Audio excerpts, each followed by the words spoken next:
আসসালামু আলাইকুম। আমরা যে কুয়াকাটা বলি, আসল কুয়া কোনটা তা আমরা জানি না। এই কুয়াকাটা সি বিচে আসি, কিন্তু কেন আসি, সেই কুয়াকাটা কোনটা সেটা আমাদের জানতে হবে।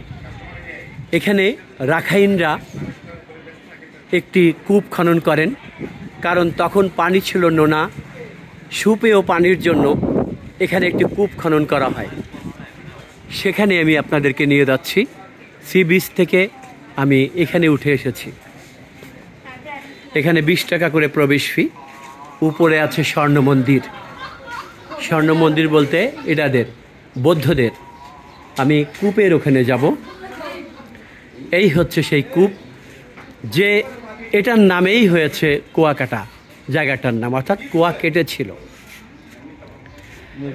এখানে লেখা আছে পানির অপর নাম জীবন।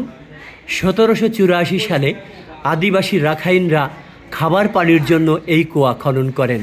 এই কুয়ার নামেই বর্তমান কুয়াকাটা নামকরণ করা হয়।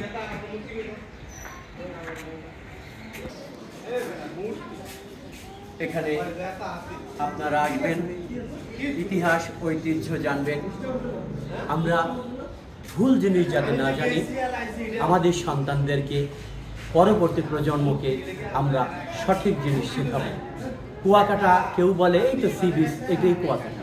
হ্যাঁ, কুয়াকাটা সি বিচ, ওটার নাম হয়েছে, কিন্তু কেন হয়েছে সেটা হচ্ছে রাখাইনরা 1784 সালে তৈরি করেছিলেন, অর্থাৎ প্রায় 149 বছর আগে সম্ভবত।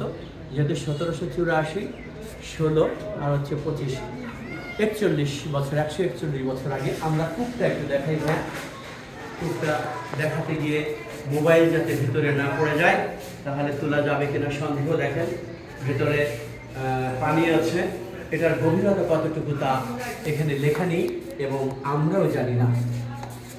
এই কুয়াকাটা রাখাইনরা থাকতো কুয়াকাটায় এবং এই কূপটা খনন করা হয়েছিল। এই কূপের নাম অনুসারেই আমরা সি বিচ নামকরণ হয়েছে বলে জানি, সরকার এবং প্রত্নতত্ত্ব বিভাগের তরফ থেকে। আমরা এখানে জানালার মতো করা আছে, আমি এখানে একটু দেখাই। এবার আরও ভেতর থেকে দেখা যাবে। ভেতরে আমি যতটুকু দেখছি, এখানে আইসক্রিমের কাপ, পানির বোতল কেউ ফেলে দিয়েছে। এত সাবধানতার পরেও এরকম করে মানুষ। আমরা আসলে সভ্য জাতি নই। দেখেন কূপটা এখন রিফ্লেক্ট হয়ে উপরের ছাদ দেখা যাচ্ছে, কিন্তু আসলে ওই যে যতটুকু দেখা যাচ্ছে তারপর হচ্ছে পানি, পানির রিফ্লেক্টটা ছাদ চলে আসছে। আমি পুকুরটা চতুর্দিক দিয়ে যাচ্ছি, ঘুরে ঘুরে যাচ্ছি। ভাই, আপনারা তো এখানে কূপ দেখতে এসেছেন, কেন এসেছেন? আপনার কিউরিয়াসিটি কি? কুয়াকাটা সি বিচ হয়তো দেখবেন বা দেখেছেন, কিন্তু এখানে আসার কারণ কি? আসলে আমরা আসছি কিন্তু কুষ্টিয়া থেকে, এবং কুষ্টিয়া থেকে আসছি কুয়াকাটাতে। তো কুয়াকাটাতে নামটা বলেন। কুয়াকাটাতে আসবো, কিন্তু আমার নাম মোস্তাফিজুর রহমান সুমন। তো কুয়াকাটাতে আসবো, কিন্তু এই কুয়াকাটার যেখান থেকে আসলে কুয়াকাটা নামটি তৈরি হয়েছে, সেখানে আসবো না, এটা আসলে হতে পারে না। এজন্য আসলে আমরা এখানে এসেছি এবং দেখছি সেই কুয়াটা যেখান থেকে আসলে এই কুয়াকাটা নামটার উৎপত্তি হয়েছে, এই জন্য আসলে এখানে আসা। অনেক সুন্দর, সঠিক কথা আপনি বলেছেন। আমিও ঠিক আমার সেই টানে এখানে এসেছি। ভাই, আপনার নাম? আমার নাম এসআই স্বাধীন, কুষ্টিয়ার বাসা। দুই ভাই কুষ্টিয়া থেকে এসেছে। আমার মা, আমার আব্বা, তাদের প্রথম বিবাহিত জীবনে কুষ্টিয়ার বোধহয় কি একটা নদিয়া কি কুষ্টিয়া নাকি রাজশাহী, আচ্ছা, সেখানে থাকতো। আমার মা বলতো যে খুব ভালো মানুষ তারা এবং তাদের ভাষা সবচেয়ে ভালো। আপনি বলুন, আপনি কেন আসলেন এখানে? নাকি দুজন একসাথে? একসাথে, এবং দুজনেরই একই বক্তব্য। এই ভাই আমার ভিডিও করেছেন। আমি তাহলে এখন বিদায় নেব এখান থেকে।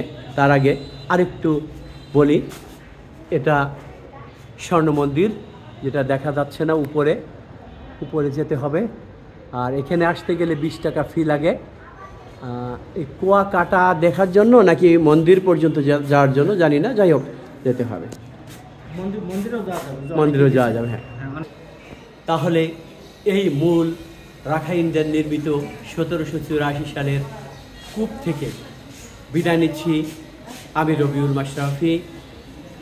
কুয়াকাটা রাখাইনদের খননকৃত কূপ সবাই দেখতে আসবেন এই অনুরোধ জানিয়ে। এখন সময় 10:17 এবং তারিখ 4 অক্টোবর 2025 শনিবার। আসসালামু আলাইকুম।